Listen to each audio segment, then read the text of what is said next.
ಪುಳಿ ಅಂದರೆ ಹುಳಿ, ಟಮರೈನ್ ರೈಸ್ ಅಂತಲೂ ಕರೀತಾರೆ.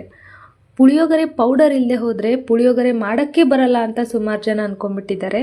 ಆದರೆ ದೇವಸ್ಥಾನಗಳಲ್ಲಿ ತುಂಬ ಈಸಿಯಾಗಿ ಇನ್ಸ್ಟಂಟಾಗಿ ಪುಳಿಯೋಗರೆ ಪೌಡರ್ ಇಲ್ಲದೇ ಪುಳಿಯೋಗರೆ ಮಾಡ್ತಾರೆ. ಸಖತ್ ಟೇಸ್ಟಿಯಾಗಿರುತ್ತೆ. ಬ್ಯಾಚುಲರ್ಸ್ಗಂತೂ ಇದು ತುಂಬ ಈಸಿ ಅನಿಸುತ್ತೆ. ಮಾಡಿ ನೋಡಿ, ಸಿಕ್ಕಾಪಟ್ಟೆ ಚೆನ್ನಾಗಿರುತ್ತೆ.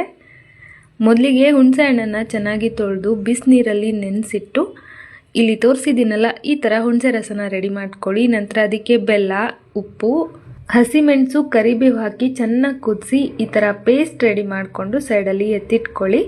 ನಂತರ ಒಂದು ಪ್ಯಾನ್ಗೆ ಎಣ್ಣೆ, ಉದ್ದಿನಬೇಳೆ, ಕಡಲೆಬೇಳೆ, ಶೇಂಗಾ, ಗೋಡಂಬಿ ಆಪ್ಷನಲ್ಲು, ಸಾಸಿವೆ, ಜೀರಿಗೆ ಹಾಕ್ಕೊಂಡು ಕಡಿಮೆ ಉರಿನಲ್ಲಿ ಚೆನ್ನಾಗಿ ಒಗ್ಗರಣೆ ಮಾಡ್ಕೊಳ್ಳಿ. ಇದೆಲ್ಲ ಕಲರ್ ಚೇಂಜ್ ಆದ ನಂತರ ಒಣಮೆಣಸಿನ್ಕಾಯಿ, ಹಸಿಮೆಣಸು, ಹಿಂಗನ್ನು ಹಾಕಲೇಬೇಕು ಪುಳಿಯೋಗರೆಗೆ.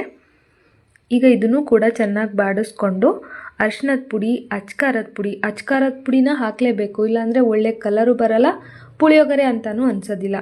ಇದನ್ನೆಲ್ಲ ಚೆನ್ನಾಗಿ ಬಾಡಿಸ್ಕೊಂಡು ಕೊನೆಯಲ್ಲಿ 2 ಕಡ್ಡಿಯಾಗುವಷ್ಟು ಕರಿಬೇವು, ಕೊತ್ತಂಬರಿ ಸೊಪ್ಪು ಹಾಕಿ ಮತ್ತೊಂದು ಸಲ ಚೆನ್ನಾಗಿ ಬಾಡಿಸ್ಕೊಂಡು ಮುಂಚೆನೇ ಹುಣಸೆ ಹುಳಿ ಪೇಸ್ಟನ್ನು ರೆಡಿ ಮಾಡಿ ಇಟ್ಕೊಂಡಿದ್ವಲ್ಲ ಅದರಲ್ಲಿ ನಿಮ್ಗೆ ಎಷ್ಟು ಬೇಕು ಅಂತ ನೋಡ್ಕೊಂಡು ಹಾಕ್ಕೊಳ್ಳಿ. ನಾನು 2 ಚಮಚ ಹಾಕ್ಕೊಂಡಿದ್ದೀನಿ. ಜಾಸ್ತಿ ಹುಳಿ ಇಷ್ಟಪಡಲ್ಲ ನಮ್ಮ ಮನೇಲಿ.